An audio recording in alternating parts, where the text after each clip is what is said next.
Les drones militaires américains sont en chasse. Début septembre, ils ont trouvé leur proie, un bateau en bois de 12 mètres dérivant dans les Caraïbes. Dans ces eaux, de tels bateaux sont partout. Les pêcheurs les utilisent, tout comme les trafiquants. Normalement, les forces américaines intercepteraient, monteraient à bord et fouilleraient le navire, mais pas cette fois-ci. Les drones l'ont détruit. Au cours des 2 semaines suivantes, le schéma s'est répété, un bateau après l'autre étant détruit. Donald Trump a ensuite annoncé que les personnes à bord étaient des membres du cartel et que les frappes faisaient aller partie d'une nouvelle offensive visant à étouffer le trafic de drogue avant d'atteindre les côtes américaines.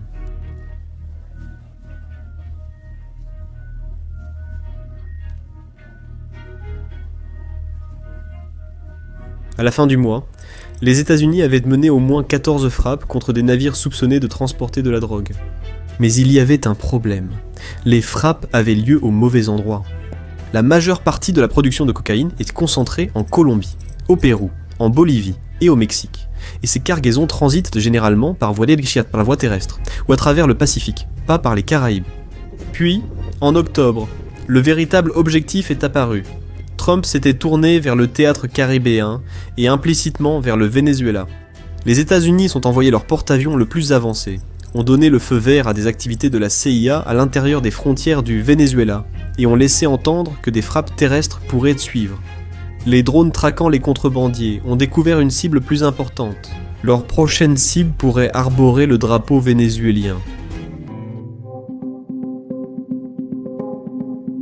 Le Venezuela possède les plus grandes réserves de pétrole au monde, une fortune qui a attiré plus de problèmes que de prospérité. Pendant des décennies, ses dirigeants ont troqué du pétrole contre protection, d'abord avec Moscou, puis Pékin. Des bombardiers russes ont atterri sur ces pistes, tandis que des prêts chinois ont construit ces infrastructures. Mais les murs se referment. Les sanctions ont vidé l'économie. Les alliés gardent leur distance. Et la campagne de pression de Trump a laissé Maduro acculé. Caracas a essayé de jouer le jeu. Maduro a offert aux entreprises américaines une majorité dans l'industrie pétrolière vénézuélienne. Mais Washington a fermement refusé cette concession désespérée. C'est parce que cela ne concerne pas seulement le pétrole ou la cocaïne, il s'agit de pouvoir. Vous voyez, l'administration Trump a accepté la réalité d'un monde multipolaire. Mais elle veut que l'hémisphère occidental en soit isolé. Selon la doctrine Monroe, l'Amérique du Sud est censée rester le domaine des États-Unis, pas un terrain de jeu pour les armes russes ou le capital chinois. Et donc, Trump veut faire de Venezuela un exemple, une démonstration de ce qui arrive lorsqu'un gouvernement dans l'arrière-cour des États-Unis flirte d'un peu trop près avec Moscou ou Pékin. Mi-octobre, les canaux diplomatiques secrets se sont effondrés et tout s'accélère depuis la réorganisation discrète du commandement militaire américain. Le chef du SOTCOM a démissionné 2 ans plus tôt que prévu, ce qui est un signe que Washington veut une nouvelle direction prête à pousser pour un changement de régime. Peu de temps après, la force est arrivée. Plus de 10 000 marines et marins ont été déployés à travers les Caraïbes, accompagnés d'un afflux de moyens navals et aériens, le tout sous la bannière des opérations anti-cartel. Mais quelque chose d'autre se passait sous la surface. Trump a autorisé des opérations secrètes au Venezuela, juste après que Caracas a annoncé avoir capturé des agents soutenus par la CIA impliqués dans une fausse attaque sous faux drapeau. Apparemment, un groupe de mercenaires complotait une attaque contre l'un des navires de guerre américains, puis comptait en rejeter la faute sur Maduro. Agir ainsi aurait donné à Trump le prétexte pour lancer une attaque à grande échelle contre des cibles vénézuéliennes et renverser le gouvernement. C'est du moins ce que raconte Caracas. La deuxième opération secrète a eu lieu 1 semaine plus tard. Le FBI aurait tenté de soudoyer le pilote de Maduro pour qu'il détourne son avion vers un lieu où les autorités américaines pourraient arrêter le président vénézuélien. En échange, le pilote toucherait la prime de 50 millions de dollars placée sur la tête de Maduro. On dirait le scénario d'un thriller d'espionnage de la guerre froide.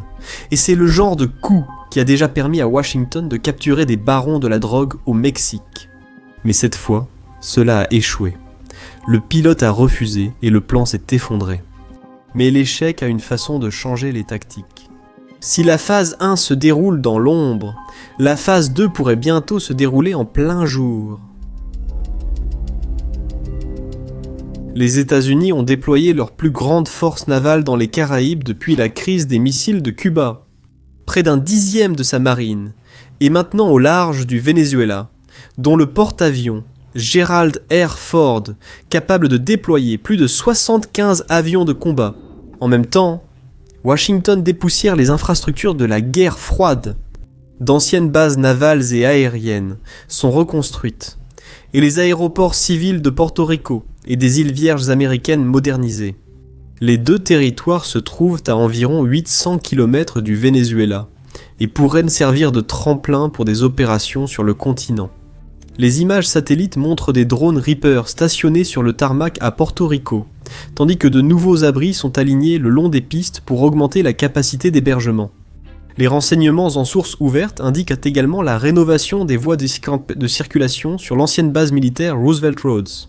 Ces améliorations permettraient aux avions américains de se regrouper, de se ravitailler et de maintenir des sorties continues. Il est vrai que certains de ces moyens pourraient être utilisés dans des opérations anti-cartel, comme le soutiennent les responsables américains. Mais des F-35 et des B-52 ont été aperçus au sol à Porto Rico, et ce genre de puissance de feu n'est pas destiné à poursuivre des bateaux de cartel. C'est du matériel pour un changement de régime. Le Venezuela a peu de chance, face à l'arsenal au large de ses côtes. Sur le papier, son armée semble puissante, mais c'est surtout de la façade. Des années de corruption l'ont transformée en accessoire politique plutôt qu'en force de combat. Elle possède des Su-30 de fabrication russe et quelques F-16 vieillissants, mais la plupart de ces appareils sont cloués au sol, cannibalisés pour leurs pièces ou à peine en état de voler. L'entretien était médiocre, la ligne d'approvisionnement faible, et la force aérienne, impressionnante en défilé, s'effondrerait en combat réel. Moscou a fait des gestes de soutien. Ses avions cargo ont atterri à Caracas. Des conseillers sont présents sur le terrain et des rapports signalent l'arrivée de combattants Wagner. Pour le Kremlin, le Venezuela sert de levier pour provoquer la Maison-Blanche en raison de son soutien à l'Ukraine. Mais les ressources de la Russie sont très limitées, et quoi qu'elle envoie, cela ne suffira pas à changer l'issue. Le groupe aéronaval américain stationné à l'extérieur pourrait anéantir les défenses du Venezuela en quelques jours, voire en quelques heures. Mais Washington n'a pas besoin, et ne se précipitera probablement pas, d'occuper Caracas. La manœuvre sera sans doute plus lente et discrète.